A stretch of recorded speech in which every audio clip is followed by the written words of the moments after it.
Mañana Nomas morning check-in. This is your host, Kurt Von Annen, the host of everything that's Mañana Nomas online. And gosh, I just want to check in with you guys again. Now, if you're wondering, is that really sweat? Is Kurt really soaking wet in his work area?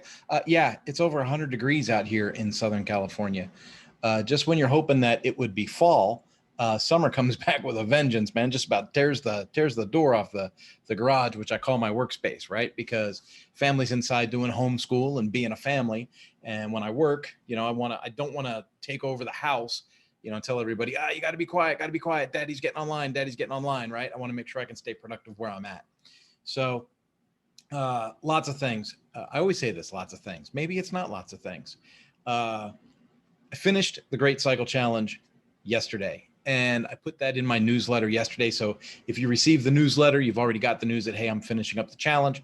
And I did it last night. It was shortly after 11 o'clock at night. And I got to tell you, to go bicycling that late at night in Corona was amazingly peaceful. Corona is a suburb outside of Los Angeles, right? And so it's in Riverside County.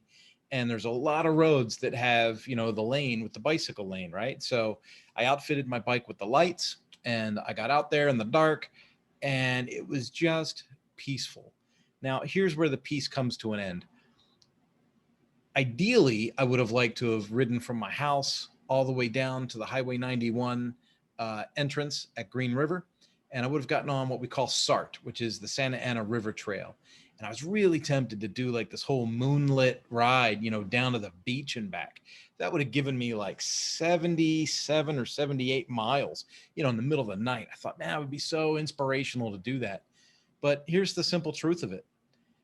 Where I rode last night, I consider safe, right? Around my neighborhood, the main roads, what they call the Foothill Parkway, things like that. Like that is, that's safe, right? At least my perception is that that's safe. If I get down on the Santa Ana River Trail, you go by a couple of RV parks, you go by a couple of homeless encampments, you go, as the closer you get to Los Angeles, the more populated the trail is at night with people that don't have homes to go to. And the idea of being in my Lycra and pedaling along at 25 miles an hour in the dark with a little headlight on through a homeless encampment, that doesn't give me a great feel of security, right? Especially when these folks might be, looking and going, that guy's piloting a $5,000 road bike. I could use a road bike like that. And next thing you know, I'm laying on a trail, waking up at sunrise going, what happened and where's my bike? So I didn't do that. And as much as that would have been great, as much as that would have been fantastic to do, here's the truth of the matter. I've been here for 4 years and I have seen the population on that trail rise and fall. And I just don't feel comfortable going out there by myself and doing that kind of ride. What I would love to do is get, 8 to 12 people together, suit up and go do a ride like that. I mean, it was so cool. The views in Corona from the tops of the hills over the city were fantastic. And I got to stop, take a few pictures on the ride and post up to the Great Cycle Challenge, which ended yesterday. Now, to my knowledge, you could still sign in on my link and make a donation. I'm pretty sure they're taking donations through the whole month of October. But I did fall short on my personal donations. We did exceed my expectations as far as the team goes. I'm going to call her out because she's awesome. Angela Nighthawk Betts, first time doing the challenge. She rode over 350 miles and she raised a bunch of dough. And as a team, we outraised what my target was when I formed the team. And we ended up with like 8 people on the team. Here's something that's amazing. When you go through the stats for the Great Cycle Challenge, and, while I'm talking to you, I'm going to try and pull it up in another window.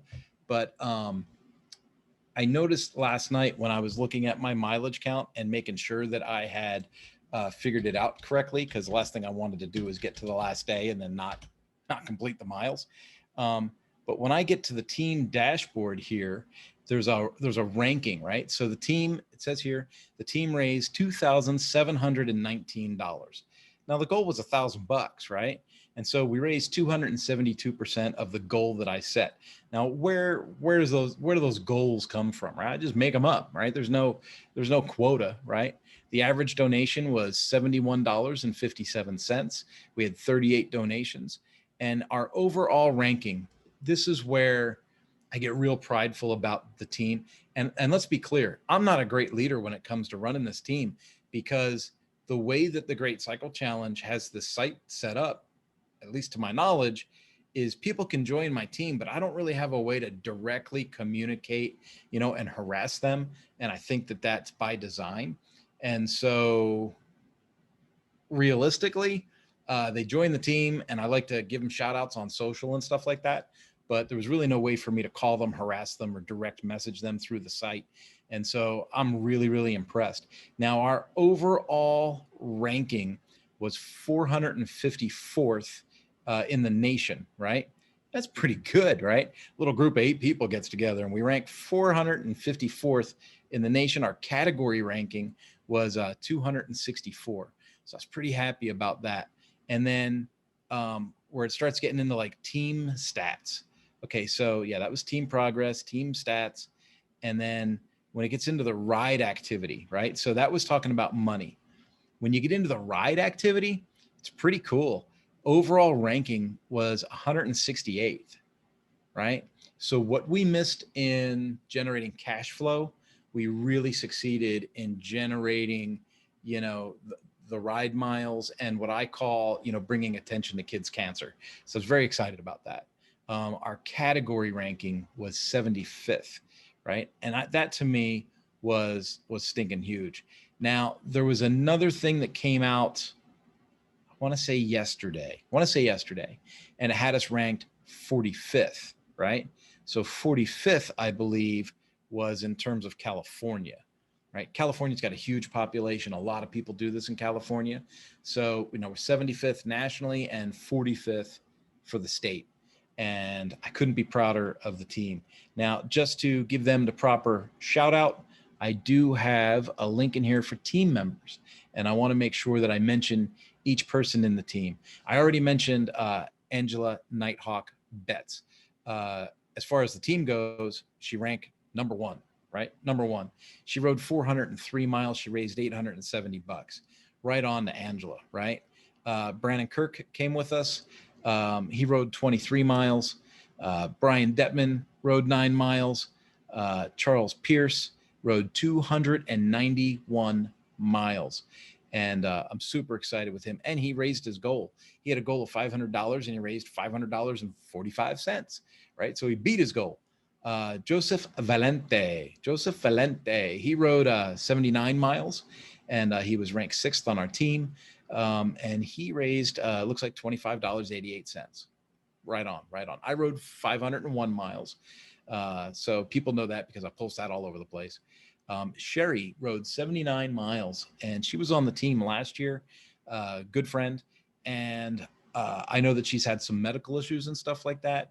And she's had like a change of residence and all kinds of things. So if you know these people on social and you follow them, man, just give them a pat on the back, give them some encouragement. Super thrilled that they joined the team, that they did anything at all, and that they helped move the whole effort forward. I got one more person to shout out, and I haven't met this person in person yet, so I would like to. Her name is Tiffany Pruitt. Tiffany Pruitt raised $476, and she rode 302 miles, right? So I'm just like, right? 302 miles she rode. So I'm super, super, super thrilled at everybody that's participated, the support, getting all that done. That to me was just amazing. I'm a childhood cancer survivor myself. And I say it all the time. My fight with cancer was over before people even really knew it was a fight. And so maybe it's survivor's guilt. And I feel like anything I can do in this realm is a good thing. So you may have gotten tired of hearing about it over the last month, but the good news is it's October. The challenge was September. This is just a recap of that. And then I turned this channel off for a while, talking about the Great Cycle Challenge. Now I'm building a course for people in the Great Cycle Challenge where they can get into that course for free, and it'll answer like a lot of these questions that come up with newbie riders. We're building a course to address that so that when people sign up next year, we'll have a resource that we can direct people to. And I think that that'll be a really, really big help. If you have any interest in joining our team or being with our team next year, I'm looking so forward to having a bigger team, raising more money and more awareness for this great charity. So, and I'll leave it at that. When I was losing weight back in 2017, one of my strategies was to always have something to do. Every month I wanted to have an activity so that I had something to work out for or an inspiration to find that success. Now that might be part of why I have all these courses in the Mañana No Mas Academy about goal setting and weight loss and maintaining weight loss and diets and, you know, key performance indicators, how to read a KPI, things like that. It became a lifestyle for me of being able to have something to constantly work for. And thanks to my sister, I now have, I've already done 2 days. Today will be day number 3. So when I'm done here, I'll make another video for Facebook with the push-up challenge. And so that's the new thing that I'm doing this month. It's not required to have a charity to donate to or anything like that, but my sister did some research with Tammy Joy. Tammy Joy is someone that's in my group. She does a lot with suicide prevention and with veterans. And she told us about a group called Das Hua. Das Hua.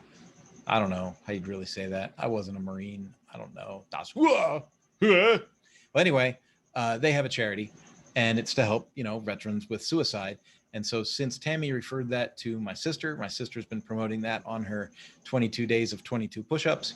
And like I said, I'm on day 3 today. So you'll see another 19 days of 22 push-ups per day. I'll nominate somebody new every day. So if you're a friend of mine on Facebook, you're an open target. This is your chance to unfriend me now before I pick you out of the crowd.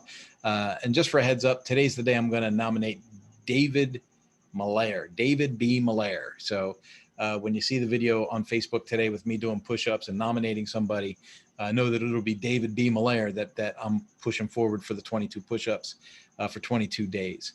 And so after that could be you. So you got to watch out. Yesterday, I nominated Chris Badgett from Lifter LMS. I figure if I'm going to wear his t-shirt on social, the least I can do is make him do some push-ups for it. Right.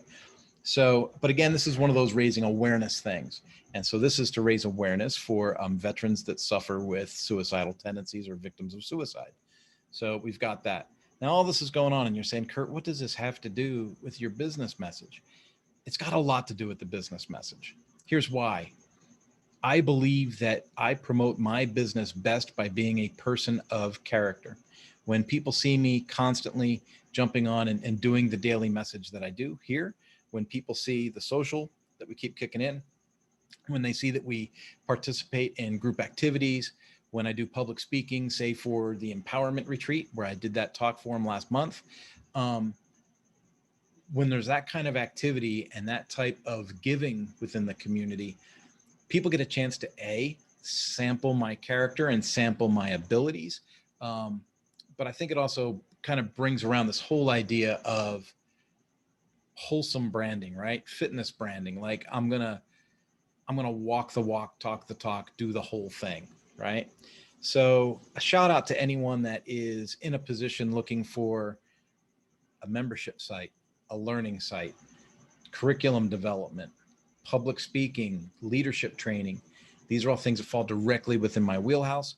We can do it under the Mañana No Mas name, or you can hire me directly as a contractor. But as this COVID thing shakes out and we see more and more that the virtual product has value, I'm your one-stop shop for a lot of that. And the stuff that I am not, I don't want to say capable, but the things that I'm not super proficient in, I've got people in my network, in my circle that I can bring into that project and we can complete for you. So you don't have to worry about being some kind of crazy general contractor of your own, right? If you've got a big online project that you want to take stuff virtual and you're like, man, I wish I could just hand this off to somebody, I'm that guy that you can hand it off to because I've got people with graphic skill in my back pocket. I've got people with automation skills in my back pocket. I've got people with CRM skills in my back pocket, marketing, branding, the whole deal. And so Mañana no Mas can really march that forward for you. And as far as samples of work go, I mean, all you got to do is look at mañananomas.com. That's a great portfolio with 20 courses in it inside the academy. Heidi's Critter Sitter is another one we got where we've put a pet care course in there for Heidi's critter sitting. And then, the Power Sport Academy, that is very purpose built, very focused, very niche focused. And it allows people to see, how do you treat a niche? How do you attack a niche and cause it success? And Power Sport Academy is a great example of the tool you would use to do that. So yeah. Is this business oriented? Yeah. Am I talking about things that are fun, like riding bicycles and doing push-ups and helping charities? Yeah. But that's all part of it. So folks, that's it for today. I love y'all. I say it all the time. I know it sounds corny, but I do. I love y'all. I love the support. If you feel the need or an inkling to want to reach out to me, hit me up on mañananomas.com, mañananomas.com. Click the contact link, send me a message, and whatever we need to do, get together on, we can go from there. I'm also widely available on LinkedIn, crazy available on LinkedIn. So have yourself a good one, and I will talk to you guys later. Bye-bye.